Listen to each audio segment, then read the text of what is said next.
This podcast is part of the Dayspace Podcast Network. The opinions expressed on this show are those individuals who say them and not of Dayspace Studios or any of its affiliates.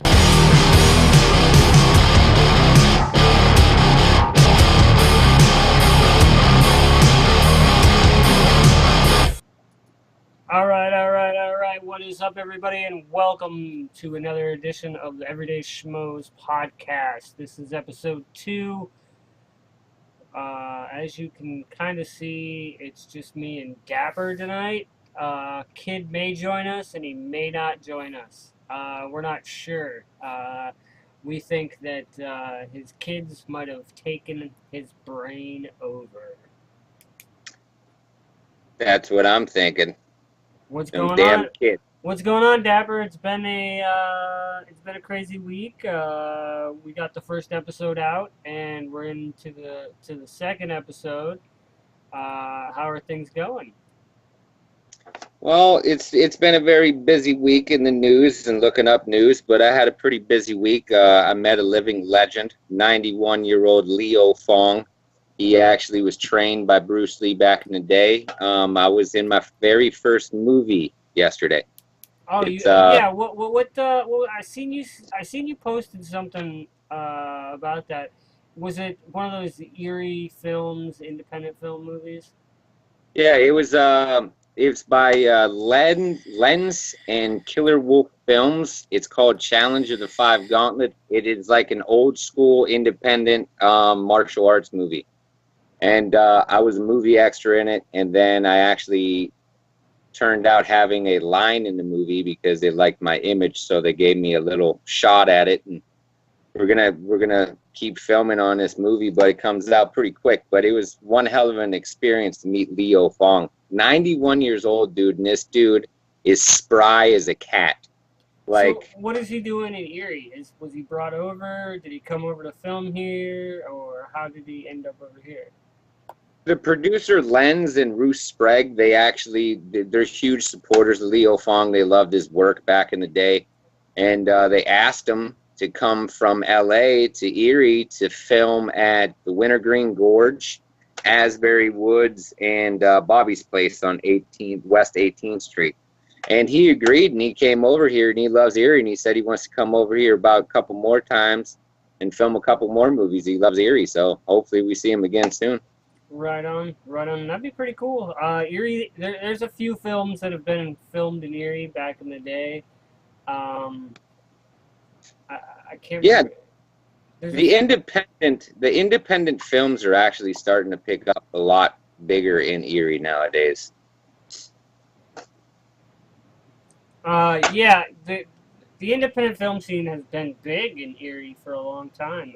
They have the Erie Horror Fest and all that, and that's run by Greg Robb. I'm pretty sure you probably know who Greg Robb is. Yeah.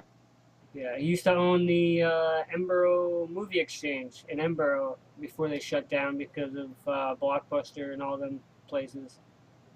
I used to love the movie exchange. Yeah, I met Greg through Dingo, and Dingo took me out one night and introduced me to him when they played the Borough Bar. He had a band, I can't remember the name of it, but played guitar and lead singer. He was pretty good. Learn new shit every day, man. Yeah, small world, you know. So So what's new with you, my brother? not much, man. Just been doing, the Uber thing and trying to stay cool today. It is a blistering uh, 88 degrees outside with a real feel of 96, and it's that hot out there. I mean, there's a light breeze, but it's hot. It's definitely hot. I believe it. It's Florida, and we're in the middle of hurricane season, so we're just waiting for you know uh, that time of the year where the hurricanes start churning over towards Africa and push this way. If you want my honest opinion on it, I really think it's man-made, and I did see there was a hurricane towards what was that? Hawaii, somewhere over that way maybe, but who knows? Maybe we won't get nailed this year. Maybe we will. You never know until you know. Uh, Yeah. so, so, dude, did you hear about that guy that stole a plane in Seattle? He was one of the baggage guys. I didn't catch that one. Yeah, He was he was a baggage guy, and he stole the plane. yeah, he stole a plane from like Seattle's airport and flew it and was talking to air control and like doing loop de loops. I'm talking a commercial like flight, like a commercial jet flyer. You know what I mean? Not like a Huh, commercial, like a 76 fucking passenger plane. Was that's doing insane. was doing loop de loops and everything in it, and then he crashed it and died. That's fucking. He had one hell of an adrenaline rush before he went, though. I'll tell you that much. Well, they put a pilot on with him so that because he kind of knew what he was doing, but they wanted to help him land and stuff. And he said he didn't know how to land, and he told the air traffic controller, you can get on broadcastify and listen to the audio of it. And he was telling the air traffic controller that he learned to fly via video games. Oh wow, that's that's actually good. That's pretty unique. That's pretty unique. I learned from a video game, but I can believe it nowadays. Right. It's a little different nowadays. I mean, you really don't you can't record. I mean, you can't. I'm not sure if you can get a flight simulator or not on Xbox. I haven't seen one. I've never seen one, and I'm a big Xbox guy, so Right. there might have been, but it might have not have boomed like they thought it was. But you never know. You find some weird games. I've seen a lot of weird shit at GameStop that I never even saw. Yeah. Do you think GameStop's gonna last in the near future? I did see that they started running commercials that you could sell your stuff to them if you needed extra cash, and I'm like, Yeah. yeah, that's not gonna work because they don't give you shit. They don't give you shit, but I hope that GameStop survives because that WWE 2K19 was coming out, and I don't know if you heard that they had that Ric Flair collection. It was $129 for the whole thing, and I was gonna go down there and pre-order that fucking son of a bitch. That shit sold out in like under like 2 hours. As soon as they said it was out, it sold out at all the GameStops near it. I can't even find it. So now I have two options. I can keep calling them and hoping somebody gives up on it and cancels, or I have to pay the $130 to get the whole damn thing. Oh, that's gonna suck. Did So you see the beta for Call of Duty 4 is out? I did see that. You can play it on the Xbox and PlayStation and PC, but you have to pre-order the game in order to get the beta. And it's $60 altogether. Uh, my cousin's husband bought it and been playing the hell out of the beta, and it looks all right for a Call of Duty Black Ops 4, and it has a blackout mode in it, which is you versus 99 or more other people. It's survival mode basically. It's just like it'll be like Fortnite except for Call of Duty. I would actually enjoy that. I got out of the whole Call of Duty because of the zombie crave. I'm not a big zombie person. I don't get into that shit. Yeah, I'm And not a when big. that got I'm real not. big, I hate playing the fucking zombie games because yeah, it doesn't. it's repetitive. Yeah, it's the same shit over and over, but it gets harder and harder. But it's repetitive exactly to where you're playing the Call of Duty game itself online. That's what I do. I play online. I don't play the story mode. I won't play story mode. The only way I'll play story mode is I get really bored, and then I'm gonna play story mode. But other than that, I play online mode, and I think if they do it right, this is the way of the future of battle royale games is through these kind of games like Call of Duty, Tom Clancy's Rainbow Six, and stuff like that. I think that's the way it's gonna go. Oh, I hope so. I hope it does go that way. because I want a real player on that other side that has a brain that can independently think for themselves, so it's more sporadic. When you have those waves of zombies, it just gets boring because you know where they're coming from, so you just sit there and wait. Now, if I'm in a multiplayer and I'm playing somebody from like Russia, they have a mind, so I don't know where they're going to be at every point. So it makes it interesting. I hope it goes that way. They need something better than fucking zombies. Do you think with the playground mode we'll have more people camping? Because I know they're not going to copy a storm or anything like that. I think they're just going to go, okay, here's your map, here's your 100 and some odd players, fight to the finish. Oh yeah, I guarantee you're going to have a lot of people camping. You know what I would love to see in video games like that? Like a free roam type environment like Red Dead has, but that's going to be so hard for them to do because that's such a huge multi-platform to cover to have that free roam. Look at how long it Battlefield 4. Look at how long it took. Battlefield 4 was like that. It was an all open. It was open world. Each map was open world. It was huge. Yeah, that's awesome. I love video games like that where it's open world. All right. We're done blabbering around. Let's get into let's get into some stuff this week. Joe just texted and said he's at camp and he doesn't have reception, so he will not be joining us this week. And we'll probably see him next week, hopefully. Oh yeah, by the way, guys, we do have an email address, so if you guys like to email us show ideas or anything like that, you can email us at everydayschmoespodcast@mail.com. Mail.com. Not Gmail, mail.com. You brought this to my attention. You were telling me about The Purge and the Mayans Bikers TV series. What's that all about? All right, so on The Purge, it's not going to be like a series. It's going to be a 10-episode little run-through, and it starts on September 4th on USA.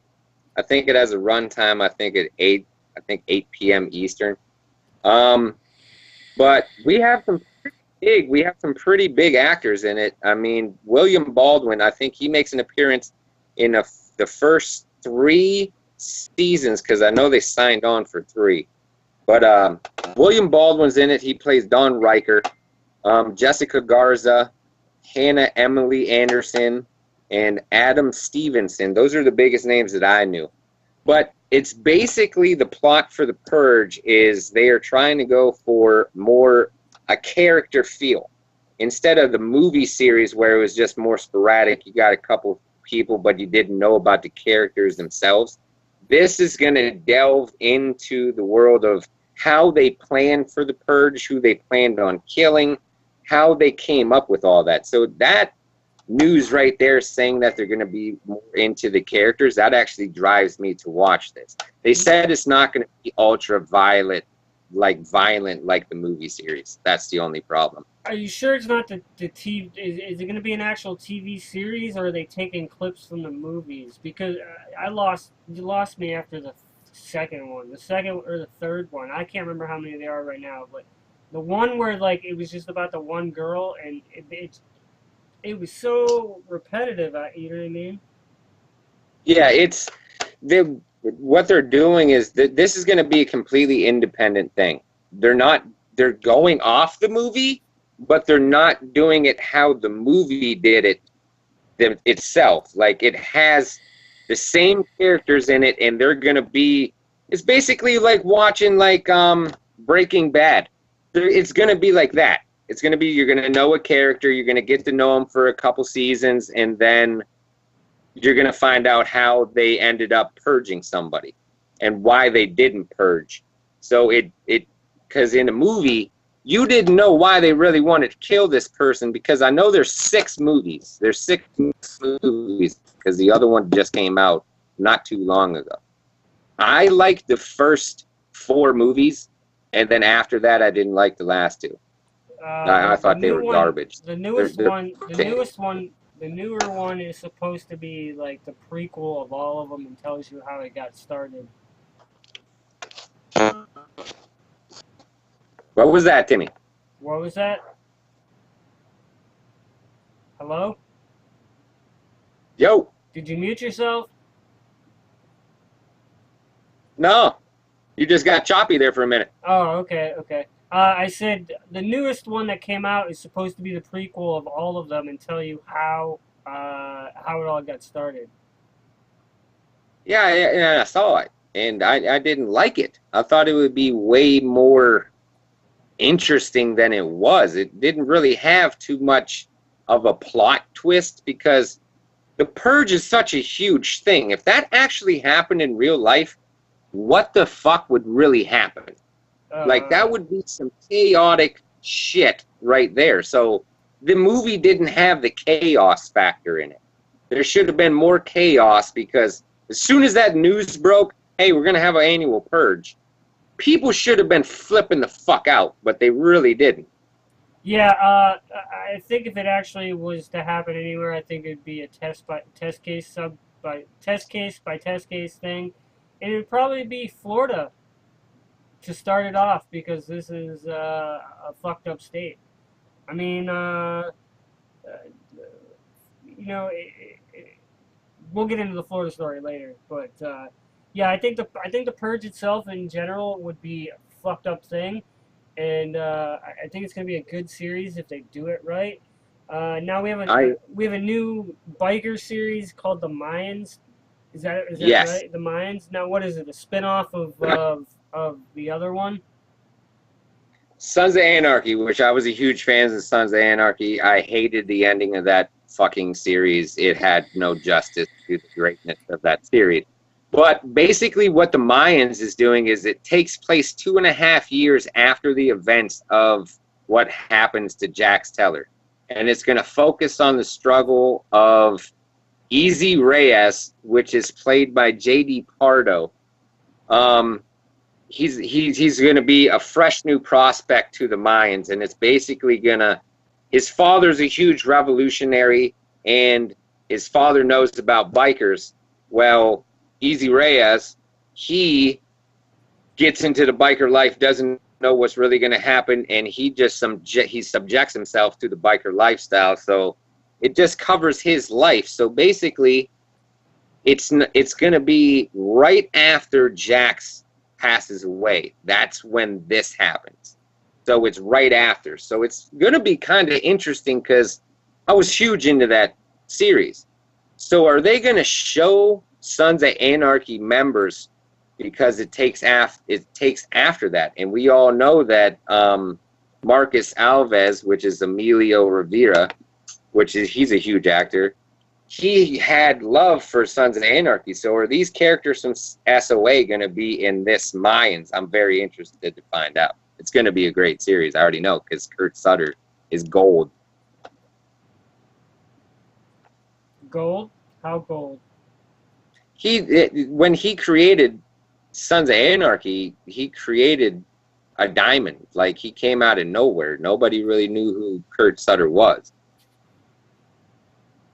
Yeah, So I guess you know he had success on there, but my only gripe about those biker shows is that as soon as people start watching them, they're out buying leather jackets and bikes, and they're not even bikers, and they can't even ride. And a year later, they're giving up their fucking bikes and everything because they're idiots because they watch a TV show. That's my biggest gripe on it because as soon as Sons of Anarchy came out. Look at Erie County. You had fucking 10 million biker gangs, and they're fucking all a bunch of city-dwelling faggots. Well, like, you're going to have that with any kind of really good series. You're going to have people that want to imitate something that's cool. But, I mean, I'll fall into that category. I bought the Sons of Anarchy shirts and all that shit. But so wait.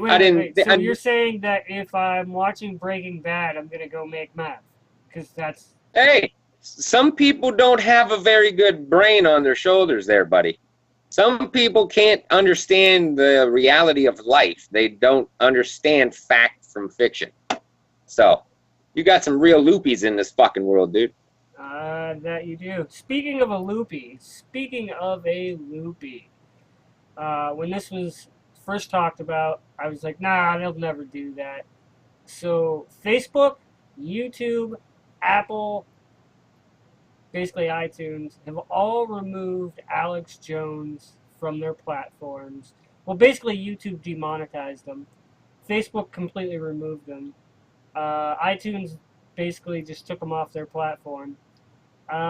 Is this censorship, or do they have the right to do this because you have to follow their standards when you sign up for their platform?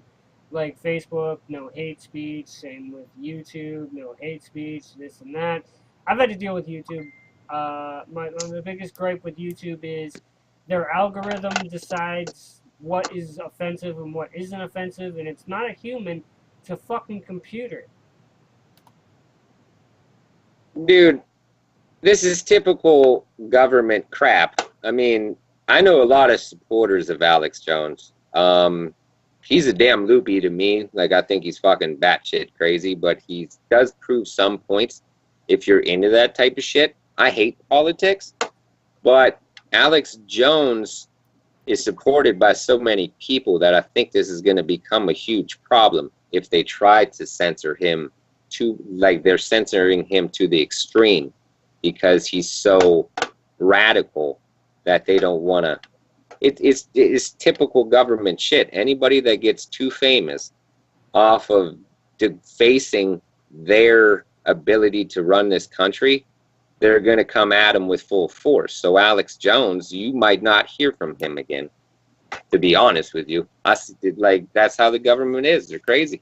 I think you'll hear from him still because he has his own platform to where you can get all of his videos, you can watch his live cast, you can get his podcast, you know what I mean?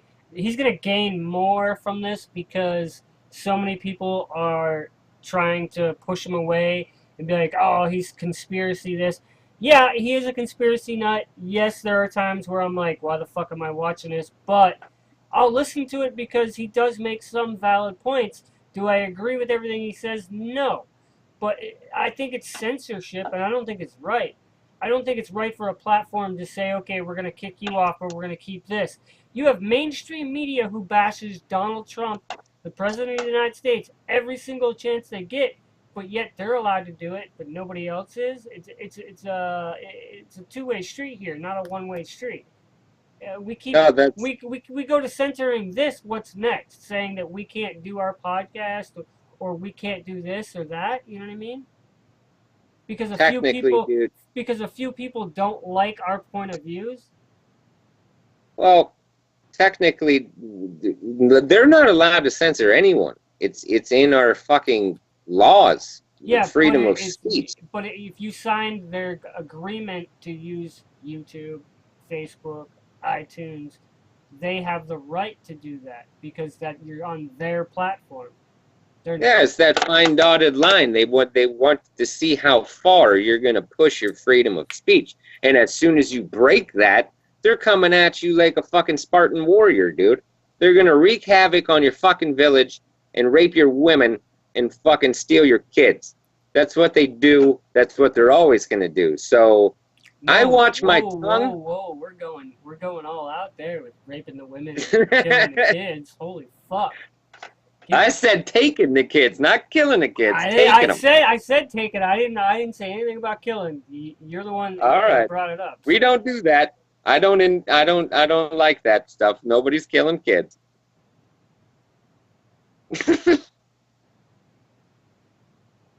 But yeah, censorship. It's gonna happen for the rest of our lives.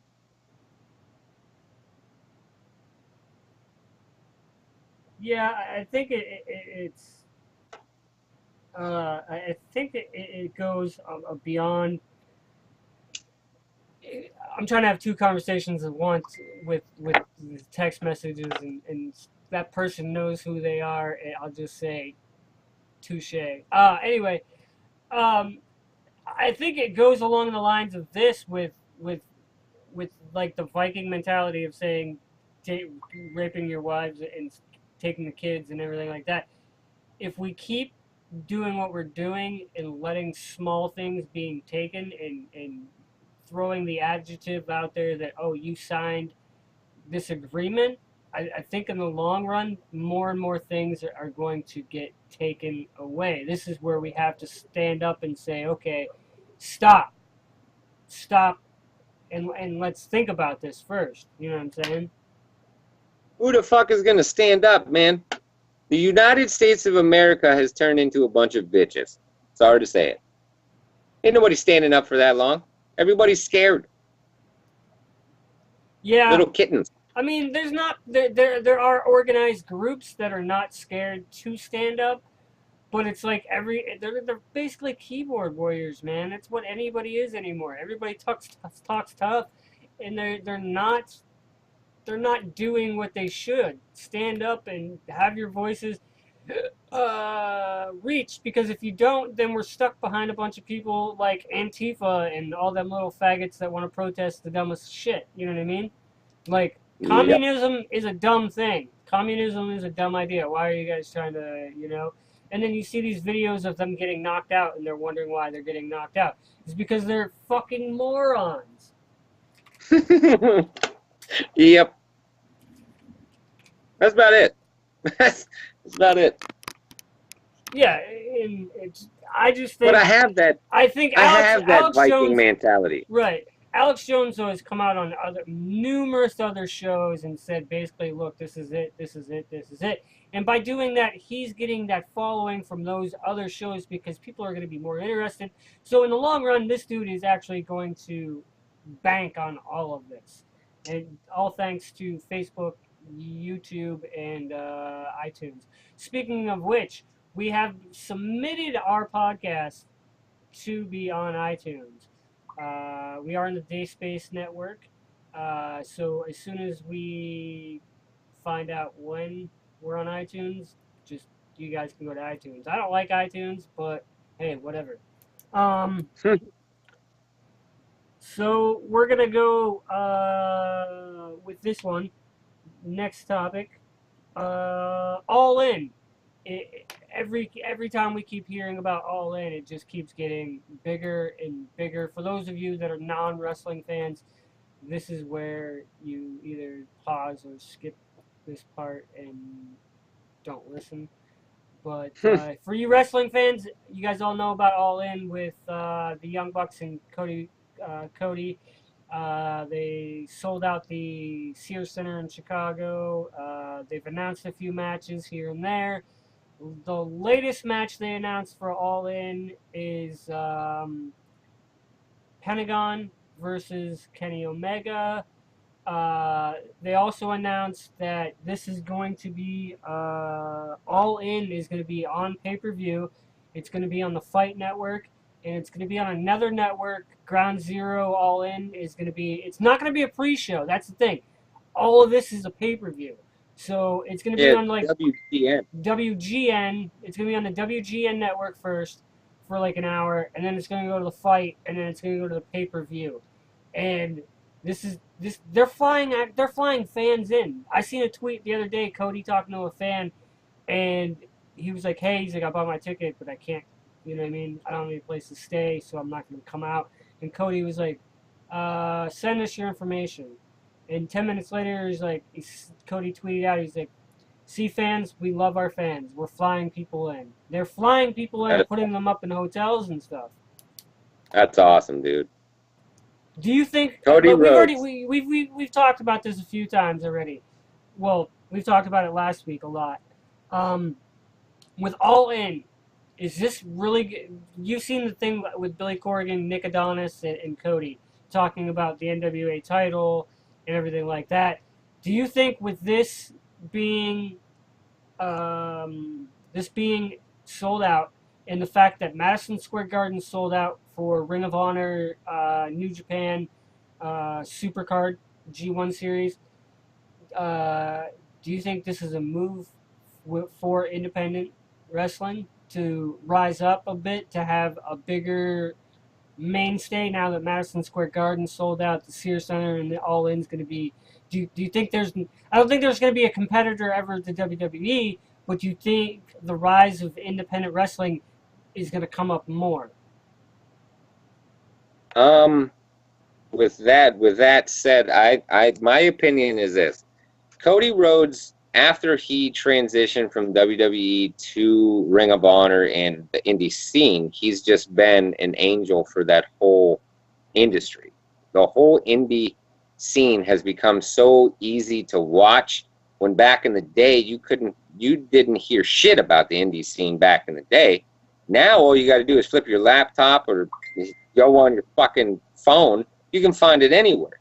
I honestly think with this pay-per-view and Ring of Honor and New Japan selling out, they can possibly get away with turning All In into a yearly pay-per-view. Like, if they had All In be their WrestleMania, not trying to compete with the WWE, because nobody can, everybody knows that, but the talent that they're bringing in, WWE sees it. Yeah, they might ruin their career, but you might see people going to WWE that's never.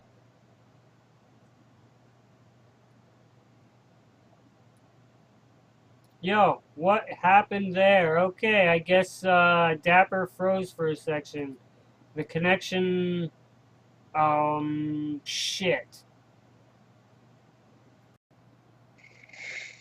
All right, so we are back. We had some technical difficulties there for a second, but yeah, you were talking about the All-In matches and how it's going to be really good, and how they're building, and nobody's ever going to compete with the WWE. Yeah, I honestly see All In. They could make it to be their own WrestleMania. The possibilities are endless right now with what Cody Rhodes is doing. That I think they could get away with making a WrestleMania of their own.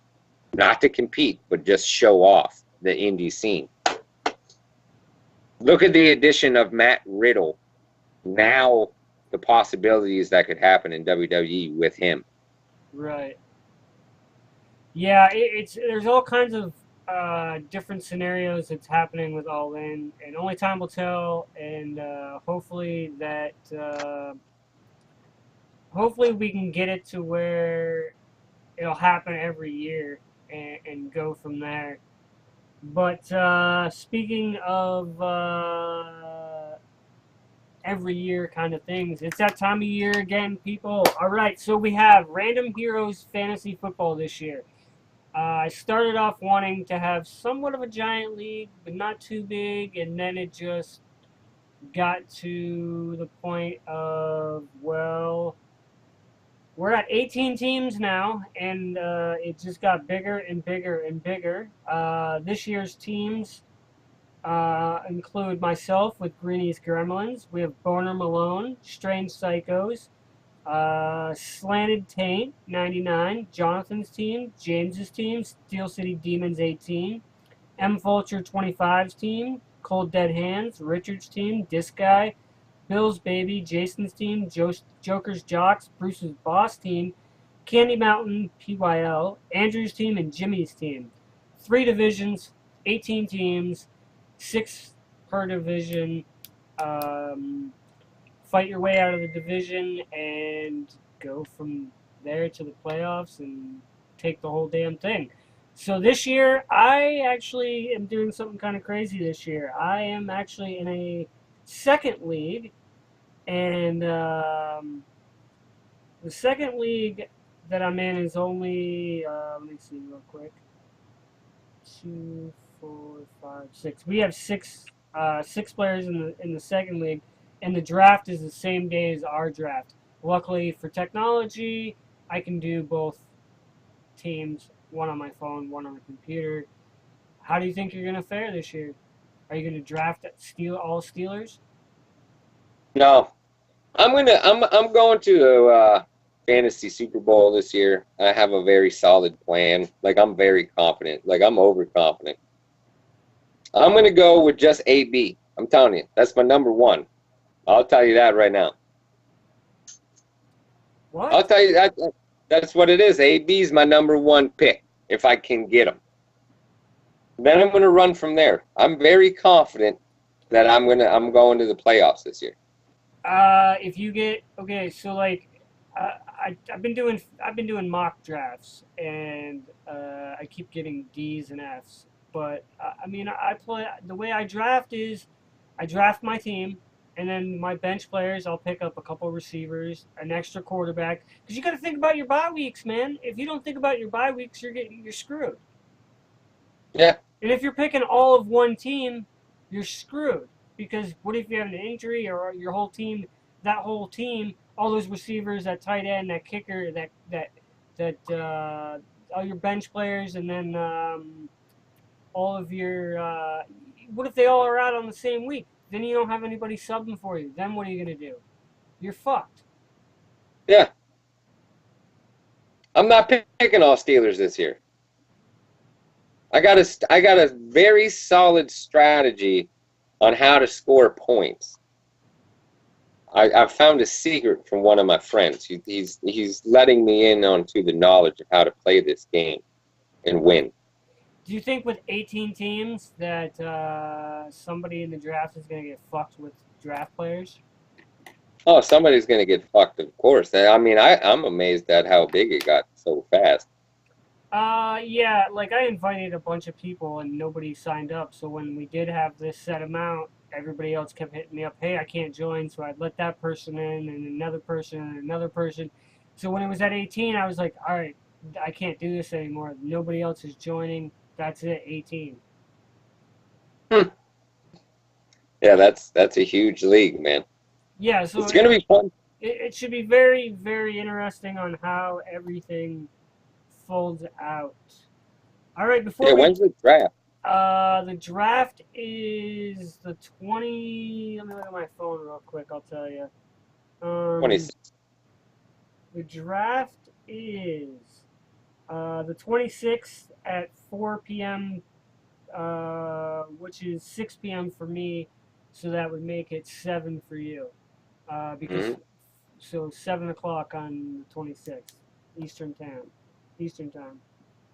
Decent time. Eastern time. But before we go, we have the Florida story of the week. Florida woman murders her husband on a duck hunting trip, marries a few years later, and the guy that she married turned her in, and she got busted. And now this time around, she's getting nailed with $1,175,000 worth of insurance fraud. I guess the moral of the story is don't marry the guy that helped you kill your husband. I guess. Don't kill people in Florida. If you do, feed them to gators. I don't know. It's just as crazy as the dude that fucking took the plane, man. I know we were talking about that pre-show, but I don't know if we talked about the beginning of the show or not. But it's just as crazy as that. Fucking duck hunts and gators and people tranquilizing gators, running into stores. Shit's crazy. I don't know. I understand why you live down there. I sort of want to go down there just to experience it for a little bit. Yeah, What the fuck? you were saying that you're going to be coming down to Tampa, and so you'll be able to experience a little bit of Florida. Yeah, I'm hoping I do get down there, but I'm gonna try hard as shit. But I can't wait to see what the hell happens down there. Yeah, Hopefully, I don't run into any gators right, right. tripping on acid or some shit. Yeah, yeah, something like that, something like that. But all right, guys, we're gonna get out of here. Until next week. Fuck y'all later. We're out of here. Peace. And hopefully Joe will be back next week. So, Um, bye.